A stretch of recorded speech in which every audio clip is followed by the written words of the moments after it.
वालेकुम व्यूअर्स, मेरा नाम है मोहम्मद तलहा और आप मेरा यूट्यूब चैनल हिकमत होम देख रहे हैं। अच्छा व्यूअर्स, अगर स्टीम लेते हुए आपका बॉडी का कोई भी पार्ट वहाँ जलन शुरू हो जाए या फेस पे स्टीम ले रहे हैं तो आपको जलन स्टार्ट हो जाए तो आप क्या करेंगे? तो मैं आज आपको इसका हल देता हूँ। मसला ही कोई नहीं है।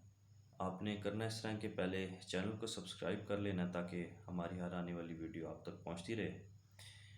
अच्छा, आपको जहाँ पे जलन हो रही है आपने करना इस तरह के एक आलू ले लेना है, उसको पीस लेना है, उसका पेस्ट बना लेना है, ठीक है। और उस पेस्ट को जहाँ पे जलन हो रही है वहाँ पे लगाना है आपने 15 से 30 मिनट तक, ठीक है। 15 से 30 मिनट तक वो पेस्ट लेप वो लगा रहे, ठीक है। उसके बाद आपने उतार लेना है तो इंशाल्लाह आपकी जलन उसी वक्त ख़त्म हो जाएगी, ठीक है।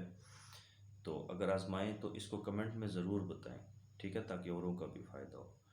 और वीडियो पसंद आई हो तो इसको लाइक और शेयर भी करें ज़्यादा से ज़्यादा। आज तक के लिए इतना ही, अपना ख्याल रखिएगा। अल्लाह हाफ़िज़।